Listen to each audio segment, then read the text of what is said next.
तुमचं नाव? मी स्वरूपा कलाकुंज अलमाजपुरम, मी मुंबईमध्ये राहते.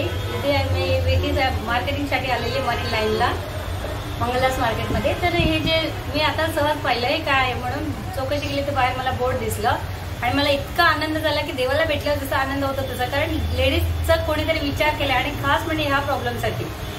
तर माझी म्हणजे हार्दिक निवेदन आहे, मला शब्द पण बोलता येऊ नाही झाले. कारण इतकं ना की लोक खूप म्हणजे खूप हे करतात. एक भूक म्हणून आपण आवरून घेऊ शकतो, तहान पण म्हणजे आवडता येतं, पण हा प्रॉब्लेम काही करत नाही. लेडीज काय रस्त्यावर उघड्यावर बसू शकत नाही, तर त्यांचं पोट फुगून अजून काही काही त्रास होऊ शकतात. आणि कॉलेजच्या मुली झाल्या, शाळेतल्या मुली झाल्या आणि स्टेशनवरती आहे सुद्धा, पण ते इतके नीटपणे नाहीत आणि त्याच्यावरती उगीच स्वच्छ भारत सुंदर भारत म्हणतात, पण त्याची काय काटेकोरपणे कुठे पालन केले जात नाहीये.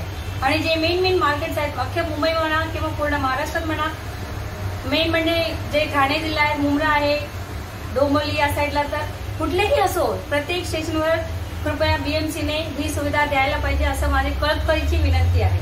धन्यवाद. इथे जमिनी बाजारचे ते एकच बाथरूम आहे आणि एवढं मोठं मार्केट आहे. सोने चांदीचे व्यापारी आहेत, बाकीचे शॉपिंगचे आहेत आणि मंगलदास मार्केट येतं फेमस आहे. पण तिथे पण काही जे तिथे बिझनेस करणार आहेत त्यावेळी त्यांना असतील सुविधा, पण शॉपिंगसाठी आलेल्या लोकांचं काय? मरीन लाईन्सचं झालं, अजून जुहू बीचवरती आणि गेटवे ऑफ इंडिया प्रायव्हेट असतील, लोक पैसे देणाऱ्या हॉटेलमध्ये पैसे देऊन जातील, ते जेवणासाठी नाही पण चहा नाश्त्यासाठी नाही पण ह्या सुविधासाठी जातील. पण गरीब लोकांचं काय? मग महिलांचाच एवढा विचार करतायत, तर अजून एक म्हणजे प्रत्येकाची चौकशी करून म्हणजे तुम्ही सर्वे करून मदत करण्याची कळकळीची विनंती आहे.